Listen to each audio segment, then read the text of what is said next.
चलिए इन सब पे हम बातचीत करेंगे। आज के जानकार भी हमारे साथ मौजूद होंगे, मानस जायसवाल होंगे जिनसे हम चर्चा करेंगे, साथ ही साथ यतिन होंगे जो कि आपको डीलर्स रूम का हाल बताएंगे, और दीपाली से हम बातचीत करेंगे कि कहां पर अच्छे नंबर से, मिसाल के तौर पर टाटा मोटर्स जिसके नंबर्स आने वाले हैं उसमें क्या अनुमान है, इन सब पे हम बातचीत करेंगे। लेकिन हेलो दोस्तों, अगर आप अपना पैसा शेयर मार्केट में इन्वेस्ट करके लाखों रुपए कमाना चाहते हैं तो आज ही आप स्टॉक के साथ जुड़कर अपना डीमैट अकाउंट आप बिल्कुल फ्री में ओपन कर सकते हैं, जहां पर आपका ब्रोकरेज चार्जेस बिल्कुल ना के बराबर लगता है। ब्रोकरेज लगता है तो सिर्फ इंट्राडे ट्रेड में, वह भी सिर्फ 20 रुपए। तो आज ही आप स्टॉक के साथ में जुड़ सकते हैं, लिंक डिस्क्रिप्शन में है, क्लिक करें और अकाउंट ओपन कराएं। सुमित भाई देखिए, सबसे पहली चीज ये कि जब भी बैंक निफ्टी आउट परफॉर्मेंस दिखाए तो हमें समझना चाहिए कि अगर लीडर परफॉर्मेंस दिखा रहा है तो बिल्कुल आपको निफ्टी में एक बड़ा मूव देखने को मिल सकता है। अगर आप निफ्टी के खुद के पैटर्न देखिए तो वहां पर आपको क्लियर कट बुलिश पैटर्न दिखेगा। 50 डे मूविंग एवरेज पे स्टॉक इंडेक्स ने रेस्ट लिया, फिर से बाउंस बैक देखने को मिला। और सबसे पॉइंट ये है कि एक ट्रेंड लाइन अगर आप बनाएंगे जो 29 अप्रैल और 10 मई के टॉप को टच करके आप बनाएंगे एक ट्रेंड लाइन, तो ट्रेंड लाइन के एग्जैक्टली आसपास ही क्लोजिंग देखने को मिली है। मेरा समझना ये है कि कल हमें ब्रेकआउट देखने को मिलेगा और उसके बाद आपको कम से कम 300 से 350 पॉइंट की रैली देखने को मिलेगी। तो मेरे लिए तो एक हफ्ते के अगर टारगेट सेट करने होंगे तो 15,300 के होंगे। खरीदारी करनी है निफ्टी में, आपको कभी भी कोई गिरावट अगर कल आपको मिले तो आप गिरावट पे खरीदारी करिए। 14,750 के स्टॉप लॉस रखिए। लेकिन बैंक निफ्टी ने तो डेफिनेटली एक क्लियर कट ब्रेकआउट दिखाया। 20 डे 50 डे मूविंग एवरेज को ब्रेक कर दिया। 33,300 का एक रेजिस्टेंस था उसको ब्रीच कर दिया। तो मेरा समझना यह है कि जिस तरह का आउट परफॉर्मेंस आज देखने को मिला है वैसे ही आउट परफॉर्मेंस पूरे हफ्ते देखने को मिलेगा। तो बैंक निफ्टी में भी खरीदारी करने की राय रहेगी। 32,700 का स्टॉप लॉस रखे और कम से कम 34,750 के टारगेट सेट करें। तो तेजी की बात फिर से मानस ने आज की है और तेजी उनको क्लियर कट दिख रही है निफ्टी बैंक में, जहां पर आप खरीदारी करें 34,750 के टारगेट के लिए। निफ्टी में भी ब्रेकआउट की उम्मीद उनको लग रही है, करीब 15,300 के टारगेट्स के लिए आप यहां पर खरीदारी करके चल सकते हैं। मानस, क्योंकि बैंकिंग में आपने तेजी की बात रखी है और तेजी का रुख भी लग रहा है आपको, तो आपकी कॉल्स भी बैंकिंग से ही होनी चाहिए आज तो? बिल्कुल सुमित भाई, दोनों बैंकिंग से रिकमेंडेशंस हैं और एक प्राइवेट और एक पीएसयू बैंक। तो जो प्राइवेट बैंक है, सारे बैंक अच्छे लगते हैं। आप आईसीआईसीआई बैंक देख लीजिए, वहां ब्रेकआउट है। एचडीएफसी बैंक ने एक बढ़िया सपोर्ट लिया है। सारे बैंक बेहतरीन लगते हैं। लेकिन आपके लिए अब मैं समझता हूँ कि इंडसइंड बैंक पे ध्यान देना चाहिए, क्योंकि इंडसइंड बैंक ने जो क्लोजिंग दी है वो एक ब्रेकआउट के बाद दी है। 948 के लेवल ब्रेक हुए हैं। तो मैं उम्मीद करूंगा कि इंडसइंड बैंक में रैली कंटिन्यू रहेगी। 1010 तक के स्तर देखने को मिलेंगे। 924 का स्टॉप लॉस रखिए। और पीएसयू से तो स्टेट बैंक ऑफ इंडिया को पिक करेंगे, क्योंकि यहाँ पर एक inverse head and shoulder pattern का ब्रेकआउट देखने को मिला है। हर्डल था 375 रुपए का, वो ब्रीच हुआ है। बेहतर वॉल्यूम देखने को मिले हैं। तो मैं उम्मीद करूंगा कि स्टेट बैंक ऑफ इंडिया में ये रैली कंटिन्यू रहेगी, कम से कम 405 410 के स्तर तक। तो खरीदारी करें, 374 का स्टॉप लॉस रखें। तो इंडसइंड बैंक और एसबीआई तो आज का स्टार परफॉर्मर था। इन दोनों पे ही तेजी की बात मानस कर रहे हैं। उनको लगता है कि यहाँ पर एक प्राइवेट और एक पीएसयू स्पेस से आप बैंक्स को चुन सकते हैं। वैसे भी आईसीआईसीआई बैंक भी बुरा नहीं है, एचडीएफसी बुरा नहीं है, वो भी उन्हें पसंद है। लेकिन अगर कोई दो बैंक अमंग ऑल बैंक चुनने हो तो आप इंडसइंड बैंक और एसबीआई, इन दोनों के ऊपर बैठ करके चल सकते हैं। अच्छा मानस, अब एक एक करके कुछ आउट परफॉर्मर्स की बात करते हैं। सबसे पहला नाम तो बट ऑब्वियस रिलायंस इंडस्ट्रीज है। सपोर्ट किया रिलायंस ने एक तरफा मार्केट को। रिलायंस को लेकर आपकी राय क्या है, कहां तक ये तेजी एक्सटेंड करेगी? सुमित भाई देखिए, मेरा बहुत बार ये बात मैंने मेंशन की है कि रिलायंस इंडस्ट्रीज के बारे में, जब तक 1800 के स्तर ब्रेक नहीं होंगे ये स्टॉक हर गिरावट पे खरीदारी करने जैसा स्टॉक है। क्योंकि पिछले 6 से 8 मंथ का अगर आप ट्रेंड देखेंगे तो स्टॉक ने काफी बार 1800 के आसपास सपोर्ट लिया और वहां पर रिकवरी देखने को मिली है। और इस बार भी मेरे ख्याल से 1900 के लोज बने। आज 200 दिनों का मूविंग एवरेज ऊपर के साइड में ब्रेक हुआ। तो केवल 3 से 4 दिनों का ट्रेड लेना होगा। तो आपके जो टारगेट होंगे वो 2025 के होंगे। खरीदारी करिए 1935 के स्टॉप लॉस के साथ। लेकिन अगर एक बार ये 2050 के ऊपर निकल जाएगा तब तो आपको बिल्कुल 2300 और 2350 के टारगेट सेट करने होंगे। हो सकता है इसमें थोड़ा समय लगे, लेकिन वो टारगेट भी पॉसिबल है रिलायंस इंडस्ट्रीज के लिए। चले, तो वहां पर भी तेजी आप कर सकते हैं, लेकिन 2050 क्रूशियल है। अगर वो निकलता है तो उसके बाद तो और बड़ी तेजी की उम्मीद आप लगा सकते हैं। अच्छा मानस, आज क्योंकि फ्रंट लाइन में तो बैंक्स ही अकेले चल रहे थे, हर तरफ बैंक्स ही बैंक्स थे। मिड कैप में अगर आप नजर डालेंगे तो काफी डाइवर्सिफाइड मूव था। मिसाल के तौर पर बालकृष्ण इंडस्ट्री, याद नहीं पड़ता कि कभी इतनी बड़ी तेजी बालकृष्ण इंडस्ट्री में देखने को मिली और अपर सर्किट लगा हो। यहां पर आप अच्छे नंबर अपग्रेड्स क्या करना चाहिए इसमें? देखिए, मैंने मॉर्निंग में भी मार्केट ओपन होने के पहले ही बात मेंशन की थी कि जिस तरह का आउट परफॉर्मेंस बाल कैश इंडस्ट्रीज में देखने को मिला है, क्योंकि पिछले अगर आप 3 मंथ देखेंगे तो अपोलो टायर्स में करेक्शन देखने को मिला है, एमआरएफ में करेक्शन देखने को मिला है, सीएट में करेक्शन देखने को मिला है, लेकिन बाल कैश इंडस्ट्रीज लगातार आउट परफॉर्म कर रहा था। और मैंने मॉर्निंग में मेंशन किया था कि ये यहाँ पर आउट परफॉर्मेंस कंटिन्यू रहेगा। मैं अभी भी समझता हूँ कि स्टॉक में 2250 तक के लेवल्स को टच करने का पोटेंशियल है, तो आप बाल कैश इंडस्ट्रीज में आप खरीदारी कर सकते हैं, लेकिन थोड़ा इंतजार कर लीजिए, थोड़ा करेक्शन देखने को मिले तब खरीदारी करिए। 1900 रुपए का स्टॉप लॉस रखिए और टारगेट करीब 2250 के सेट करिए। तो 2250 का टारगेट और 1900 एक स्टॉप लॉस आप यहां मेंटेन करें, लेकिन हाँ बड़ी तेजी आई है, थोड़ा ईज आउट होने दीजिए, उसके बाद यहां पर कोई भी कॉल लीजिएगा।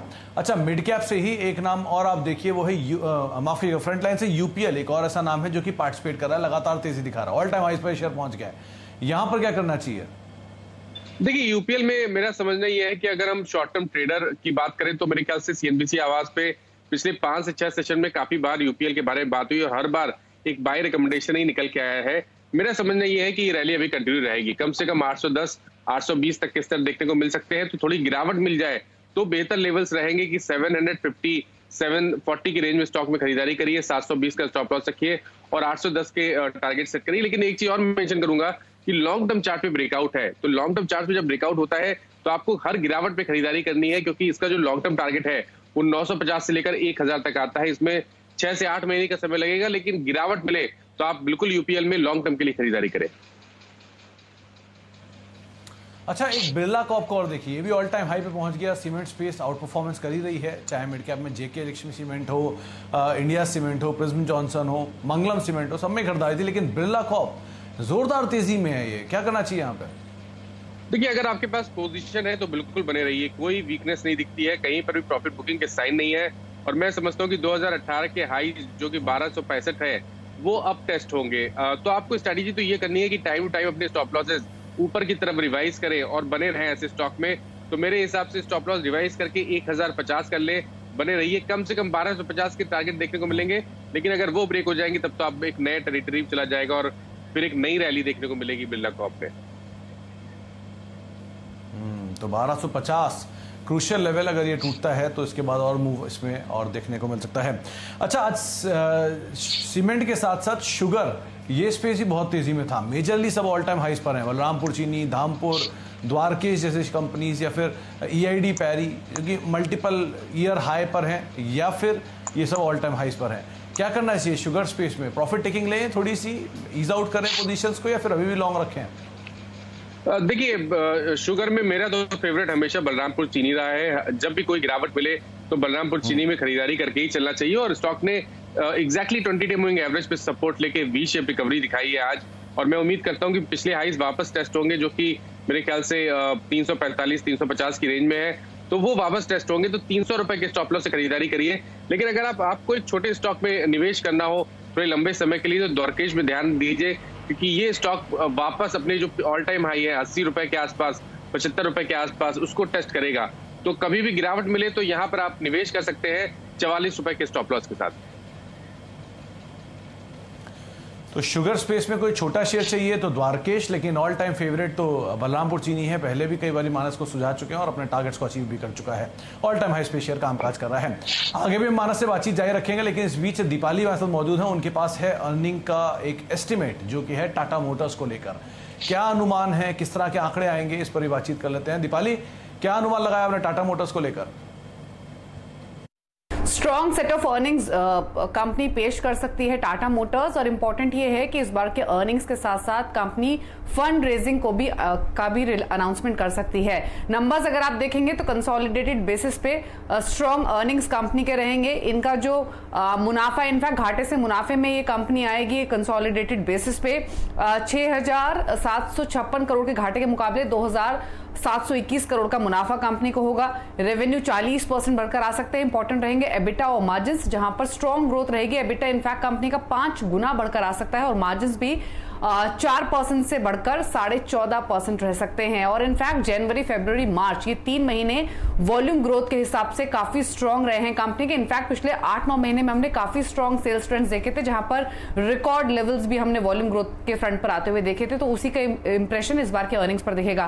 हालांकि जेएलआर की जो परफॉर्मेंस है वो थोड़ी मॉडेस्ट रहेगी। अगर जेएलआर की ओर से भी कंट्रीब्यूशन होता तो काफी स्ट्रांग नंबर्स आते हैं। जेएलआर में एक चीज इंपॉर्टेंट है पॉइंट आउट करना कि जेएलआर का जो घाटा है वो 324 करोड़ से बढ़कर 1043 करोड़ रह सकता है। घाटा इसलिए बढ़ रहा है क्योंकि कुछ राइट ऑफ कंपनी करेगी, जिसके कारण ये घाटा बढ़ता हुआ दिखेगा। इसके अलावा जेएलआर की जो सेल्स है वो 22% बढ़कर आ सकती है। एबिटा भी 300% ग्रो हो सकता है। इंपॉर्टेंट ये रहेगा कि इस क्वार्टर की अगर आप वॉल्यूम ग्रोथ देखेंगे तो ना ही सिर्फ वो वाई बेसिस पे ग्रो हुई है, बल्कि सीक्वेंशियल बेसिस पे भी इंप्रूवमेंट दिखी है। सालाना आधार पर जो इनके ओवरऑल वॉल्यूम्स है वो लगभग 90% बढ़े हैं, और अगर आप सीक्वेंशियल बेसिस पे देखेंगे तो 22% की ग्रोथ रही है। इंपॉर्टेंट ये रहेगा कि जेएलआर को लेकर कमेंट्री मैनेजमेंट की आगे की क्या आती है और इस पेंडेमिक टाइम से कैसे डील कर रही है और आगे की क्या एक्सपेक्टेशंस है। लेकिन हाँ, इस बार के अर्निंग्स स्ट्रांग रहेंगे टाटा मोटर्स के। तो बेहतरीन अर्निंग रहेगी टाटा मोटर्स की, और ये ना केवल वाई बल्कि सीक्वेंशियल बेसिस पे भी जो नंबर्स हैं वो थोड़े बेहतर साइड पे आएंगे। खास तौर से जो चाइना में अनलॉक हुआ है, चाइना में ओपन अप हुआ है, उससे जगुआर के वॉल्यूम्स थोड़े पिक कर सकते हैं। मानस, टाटा मोटर्स और टाटा मोटर डीवीआर दोनों ही देखिए। रादर डीवीआर में भी कुछ एक अच्छा मूव रिसेंटली देखने को मिला, तो इसके भी नंबर्स अवेटेड रहेंगे टाटा मोटर्स के बाद। क्या करना चाहिए टाटा मोटर्स में और टाटा मोटर्स डीवीआर में? देखिए, हम दोनों चार्ट्स को कंपेयर करें तो बेहतर तो डेफिनेटली टाटा मोटर्स डीवीआर है, क्योंकि यहाँ पर ऑलरेडी एक फ्लैग पैटर्न का ब्रेकआउट आ गया है। और मैं उम्मीद करता हूँ कि इस फ्लैग पैटर्न के ब्रेकआउट के बाद यहाँ पे कम से कम आपको 30 से 40 रुपए का मूव तो इमीडिएटली मिलना चाहिए। तो 180 से लेकर 190 तक की रेंज होनी चाहिए, जहां पर आपको टारगेट सेट करने हैं। टाटा मोटर्स डीवीआर में खरीदारी करिए और 134 का स्टॉप लॉस रखिए। टाटा मोटर्स ने अगर आप देखिए तो टाटा मोटर्स ने आज फिर से रिकवरी दिखाई है। लास्ट सेशन में प्रॉफिट बुकिंग देखने को मिली, लेकिन अंडरटोन यहाँ पर अभी भी बुलिश बना हुआ है। और मैं उम्मीद करता हूँ कि 350 से 360 के स्तर जल्द देखने को मिलेंगे। तो टाटा मोटर्स में भी खरीदारी करने की राय रहेगी, बट आपको यहाँ पर स्टॉप लॉस थोड़े से डीप रखने हैं। 304 रुपए का स्टॉप लॉस रखिए और 350, 360 के टारगेट सेट करिए। 350, 360 ये नए टारगेट्स आ रहे हैं, लेकिन स्टॉप लॉस थोड़ा डीप 305, 304 का एक स्टॉप लॉस आप मेंटेन कर सकते हैं। अच्छा माना सर, मेटल स्पेस में भी रिकवरी थी और फिर रिकवरी तेजी में कन्वर्ट हुई। मिड कैप में देखिए नाल्को, जेएसएल हिसार, टाटा मेटालिक्स, जीएमडीसी, ये कुछ ऐसे नाम थे जहां पर खरीदारी देखने को मिल रही थी। कुछ ऐसा आपने पिक किया मेटल स्पेस में जो आपको लगता है कैरी फॉरवर्ड हो सकता है? में जाएंगे तो मेरा तो फेवरेट जीएमडीसी रहेगा, क्योंकि जीएमडीसी में पैटर्न बहुत क्लियर है। कुछ हफ्ते पहले ब्रेकआउट देखने को मिला, मेरे ख्याल से 72 या 70 के आसपास का ब्रेकआउट देखने को मिला था। उसके बाद 2 दिन का करेक्शन और आज फिर से रिकवरी देखने को मिली। मेरे हिसाब से ये रैली कंटिन्यू रहेगी कम से कम 96 के लेवल्स तक। तो यहाँ पर खरीदारी करने की राय रहेगी। 70 रुपए के नीचे स्टॉप लॉस रखें। और अगर आपको लार्ज कैप में जाना है तो जिंदल स्टील पे ध्यान दीजिए। जिंदल स्टील ने वी शेप रिकवरी दिखाई है, वहां पर बेहतर वॉल्यूम देखने को मिले हैं। करेक्शन जरूर डीप था, लेकिन मेरा समझना ये है कि अगर ये 450 के ऊपर जाएगा तब आपको खरीदारी करनी है, और फिर तो सीधे 500 रुपए तक के टारगेट देखने को मिलेंगे। तो आप तेजी अगर देखना चाह रहे हैं फ्रंट लाइन में तो भी आपको नाम बताया गया, और मिड कैप में जीएमडीसी एक पसंद है जहां पर आप दांव लगा सकते हैं। अगर ऑटो इंसलरी की हम बात कर रहे हैं, 2 नाम और देखिए। एक है मदरसन सुमी, जहां पर एक अच्छा मूव था, और दूसरा श्रीराम ट्रांसपोर्ट। यहां पर भी आज काफी अच्छा मूव आया है। बैंकिंग फाइनेंशियल का तो सपोर्ट था ही, साथ साथ ऑटो इंसलरी का भी सपोर्ट था। क्या करें यहाँ पे? देखिए, मदरसन सुमी की बात करिए या भारत फोर्स की बात करिए, दोनों स्टॉक चार्ट्स पे बेहतरीन लगते हैं। और मैं समझता हूँ कि कभी भी आपको कोई गिरावट मार्केट में वीकनेस की वजह से देखने को मिले, इन दोनों ही स्टॉक में तो आपको खरीदारी करनी है। डेफिनेटली फेवरेट अगर हम बात करें तो मदरसन सुमी रहेगा। यहाँ पर एक क्लियर कट ब्रेकआउट देखने को मिला है। 230 के स्टॉप लॉस से खरीदारी करिए, 260 के टारगेट रहेंगे। और श्रीराम ट्रांसपोर्ट फाइनेंस की जहां तक बात है, एक चीज क्लियर हो गई है कि 1300 रुपए के आसपास स्टॉक ने बॉटम बना लिया है। और आज के ब्रेकआउट के बाद अब आपको यहाँ पर कम से कम 100 रुपए का मूव देखने को मिलेगा। तो 1500 के टारगेट सेट करें, खरीदारी करें श्रीराम ट्रांसपोर्ट फाइनेंस में। स्टॉप लॉस रखें 1350 के नीचे। तो 1350 के नीचे का एक स्टॉप लॉस, और आप खरीदारी कर सकते हैं श्रीराम ट्रांसपोर्ट में। इमीडिएट अप मूव करीब 100 रुपए तक का यहां देखने को मिल सकता है। एक ब्रेक का वक्त है, ब्रेक के बाद लौटते हैं और मानस से तो हम बातचीत जारी रखेंगे ही, साथ ही साथ यतिन भी होंगे जो कि आपको बताएंगे कि डीलर्स रूम में किस तरह की बज है, कहां खरीदारी, कहां बिकवाली की बातचीत है। एक छोटे से ब्रेक के बाद लौटते हैं बातचीत। हेलो दोस्तों, अगर आप अपना पैसा शेयर मार्केट में इन्वेस्ट करके लाखों रुपए कमाना चाहते हैं तो आज ही आप स्टॉक के साथ जुड़कर अपना डीमैट अकाउंट आप बिल्कुल फ्री में ओपन कर सकते हैं, जहां पर आपका ब्रोकरेज चार्जेस बिल्कुल ना के बराबर लगता है। ब्रोकरेज लगता है तो सिर्फ इंट्राडे ट्रेड में, वह भी सिर्फ 20 रुपए। तो आज ही आप स्टॉक के साथ में जुड़ सकते हैं, लिंक डिस्क्रिप्शन में है, क्लिक करें और अकाउंट ओपन कराएं। आप देख रहे हैं मार्केट टुडे। हमारे साथ आज के जानकार मानस जायसवाल मौजूद हैं, जो कि आपको बाजार में तेजी करके चलने की राय दे रहे हैं। उनको लगता है कि ब्रेकआउट निफ्टी में देखने को मिल सकता है, 15,300 तक भी जा सकता है, और साथ ही साथ निफ्टी बैंक जो कि इमीडिएट तौर पे उन्हें बेहतर दिखाई पड़ रहा है। और दोनों कॉल्स भी उनकी बैंकिंग स्पेस से हैं, इंडसइंड बैंक और SBI। आगे भी हम मानस से बातचीत करेंगे, लेकिन उससे पहले यतिन से बातचीत कर लेते हैं। यतिन हमारे साथ रोज बरोज जुड़ते हैं और बताते हैं कि डीलर्स रूम में कहाँ खरीदारी या बिकवाली की बज है। तो यतिन, आज आपने क्या चुना? देखिए, दो स्टॉक्स जो आज डीलिंग रूम्स के रडार पे हैं, उनमें सबसे पहले UPL। और क्या गजब की रैली हमने देखी थी स्टॉक में रिजल्ट्स के बाद और मैनेजमेंट की कमेंट्री के बाद, जहां उन्होंने अपना ग्रोथ गाइडेंस बढ़ाया और खर्च कम करने की जो योजना है उस पर जोर देने की बात कही। UPL ओवरऑल बेसिस पे डीलिंग रूम्स को लगता है कि करंट लेवल से 20 से 30 रुपए का अच्छा ट्रेडिंग अपसाइड दे सकता है। अगर आप FNO का डेटा भी देखें तो UPL में लगभग 6% का हमने ओपन इंटरेस्ट में एडिशन दिखा तेजी की तरफ। इसके अलावा सीमेंट शेयरों में भी नजरें होनी चाहिए, क्योंकि कोविड के केसेस पीक आउट हो चुके हैं, ऐसा एक्सपर्ट्स का मानना है। और शायद अगले 2-3 महीने में जो अनलॉकिंग की प्रक्रिया है, वहां सीमेंट और इंफ्रास्ट्रक्चर पे खास ध्यान दे सकते हैं आप, ऐसा डीलिंग रूम्स अपने क्लाइंट्स को सुझा रहे हैं। और पोजिशनली डीलिंग रूम्स को लगता है कि 1950 से लेकर 2000 तक के टारगेट्स हमको ACC में शॉर्ट टर्म में देखने को मिल सकते हैं। तो दो नाम यतिन ने सुझाए हैं, एक है ACC और दूसरा UPL की हम बात कर चुके हैं, लेकिन ACC की बातचीत नहीं हुई। मानस, सीमेंट पे बात हुई लेकिन ACC छूट गया, इसके बारे में आप क्या राय रखते हैं? देखिए, मेरा समझना है कि जितने भी सीमेंट काउंटर्स है वो चार्ट पे अच्छे हैं, और कभी भी गिरावट मिले तो अल्ट्राटेक, ACC या अंबुजा जैसे स्टॉक तो बिल्कुल खरीद के चलने चाहिए।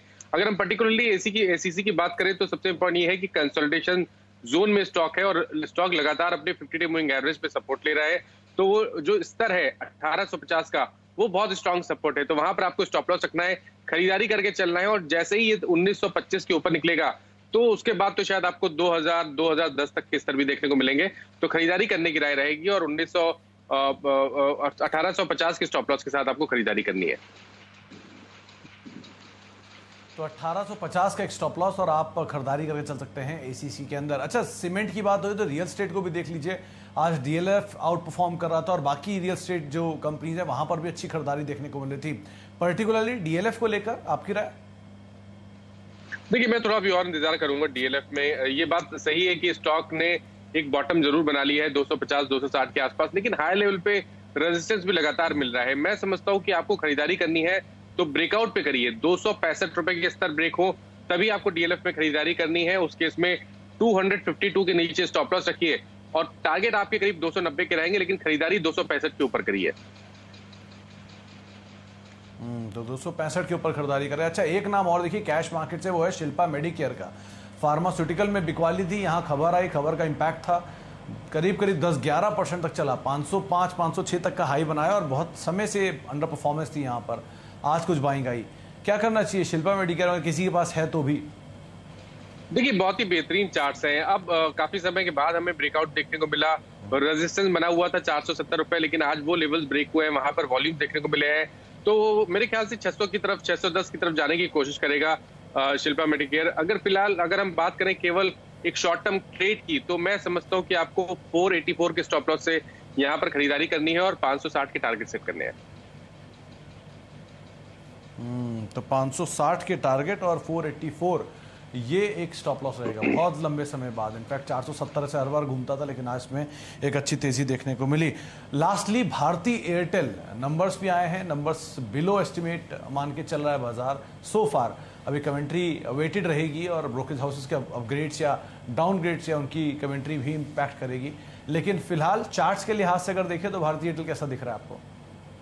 भारतीय एयरटेल और ITC दोनों ऐसे स्टॉक है जो हाई लेवल पे हमेशा डिसअपॉइंट करते हैं, ब्रेकआउट के बाद भी फॉलो बाइंग देखने को नहीं मिलती है। अगर आप भारतीय की बात करें तो अभी करीब 8 या 10 सेशन पहले हमें ब्रेकआउट देखने को मिला था 555 के ऊपर, लेकिन वहां पर फॉलो बाइंग नहीं देखने को मिली।